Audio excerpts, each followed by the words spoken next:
செங்கோட்டையன் போன்ற தலைவர்களையே பொன்னையன் வந்து உதாசீனப்படுத்துங்க அப்படின்னு சொல்றதை எப்படி பாக்குறீங்க? எடப்பாடி வந்து ஐ மீன் தன்னிகரற்ற தலைவர் இல்லை இல்லை இல்லை, பொன்னையன் போன்றவர்கள்லாம் ஒரு சந்தர்ப்பவாத அரசியல்வாதிகள் பார்க்குறேன். மரியாதைக்குரிய செல்வி ஜெயலலிதா அவருடைய மறைவுக்கு பிறகு திரு சசிகலா ஆதரவு நிலைப்பாட்டில் திரு பொன்னையன் உட்பட எல்லோரும் இருந்தாங்கல்ல. அம்மா ஆட்சியும் கட்சியும் புரட்சி தலைவி வழியில் நீங்கள் தான் வழி நடத்தணும் என்று வரிசையில் நின்று காலில் விழுந்தார்கள்ல. அதில் முதலாவதாக திரு பொன்னையன் இருந்தார். அவர் என்ன பண்ணாருன்னா, ஒரு சீட்டு கம்பெனியில் செல்வி ஜெயலலிதா அவர்கள் போட்டதில் நாமினின்னு வி.கே. சசிகலான்னு போட்டிருந்தாங்க. இதோ பாருங்கள் ஆதாரம்.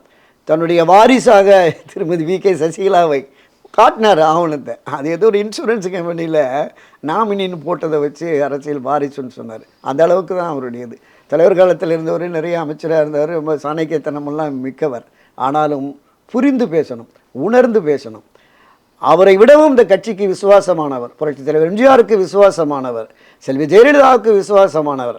அவரை புறக்கணித்து ஒதுக்கி வைக்கப்பட்ட நிலையிலும் இன்றைக்கு திராவிட முன்னேற்றக் கழகத்தில் அமைச்சர்களாக இருக்கிற அண்ணா திராவிட முன்னேற்றக் கழகத்தை பயணித்த திரு முத்துசாமி போன்றவர்கள், ரகுபதி போன்றவர்கள் பலருமே அவரை அணுகி இன்னும் ஏன் அங்கே இருக்கிறீங்க வாங்கன்னு அழைத்த போது புரட்சி திரு எம்ஜிஆர் தொடங்கிய இயக்கம், அவர் தான் எனக்கு அரசியல் வாழ்வு கொடுத்தார், அதை விட்டு வெளியேற மாட்டேன் அப்படின்னு சொல்லி ரொம்ப உறுதியான நிலைப்பாட்டில் இருந்து அவரையும் புறக்கணிங்கன்னா எல்லாரையும் தூக்கி போட்டு நாளைக்கு பொன்னையனை தூக்கி போடுறதுக்கு எவ்வளோ நேரம் ஆகும்?